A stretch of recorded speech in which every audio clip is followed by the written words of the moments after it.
মানুষকে এখন বিশ্বাস করতেও ভয় লাগে, কারণ মানুষ কেঁদে কেঁদেও মিথ্যা কথা বলে। জীবনে বেশি মানুষ প্রয়োজন নেই, স্বার্থ ছাড়া যে ভালোবাসবে, প্রয়োজন ছাড়া খবর নেবে, এমন কিছু মানুষ থাকলেই যথেষ্ট। বেশি দায়িত্ব পালন করা মানুষগুলো একটা সময় সবার কাছে দোষী হয়ে যায়। কষ্ট তো তখনই হয় যখন কোনো ভুল না করেও বিনা কারণে অপমান সহ্য করতে হয়। কাউকে বেশি আপন ভাবতে নেই, যাকে যত বেশি আপন ভাববে তত বেশি তোমার বিশ্বাস নিয়ে খেলা করবে। কাউকে তার ভালো মন্দ বেশি বোঝাতে যাবেন না, এতে আপনি খারাপ হয়ে যাবেন। তাকে বরং ছেড়ে দিন। সে যখন বিপদে পড়বে তখন সে এমনিতেই আপনার মূল্যটা বুঝতে পারবে। অন্যকে কাঁদিয়ে নিজে ভালো থাকবো এমন প্রত্যাশা করা বাদ দাও। যে বিনা কারণে অন্যকে কাঁদায়, প্রকৃতি তাকে নিজ দায়িত্বে কাঁদায়। সম্পর্ক ভিক্ষা করে চাইতে নেই, জীবনে কখনো কাউকে অনুরোধ করে ধরে রাখতে নেই। যে থাকার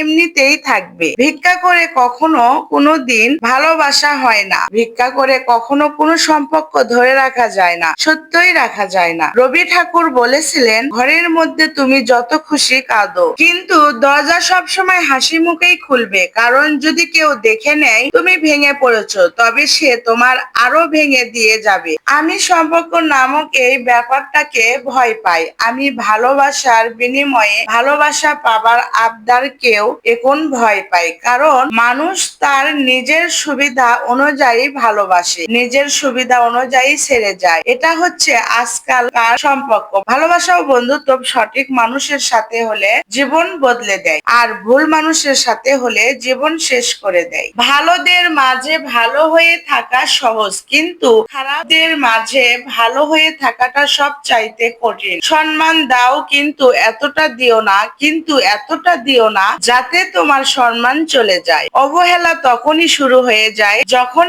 কেউ বুঝতে পারে আপনি তার প্রতি দুর্বল। অভিমান করতে হলে অধিকারের প্রয়োজন হয়। যেখানে অধিকারের জায়গা শূন্য, সেখানে অভিমান মূল্যহীন।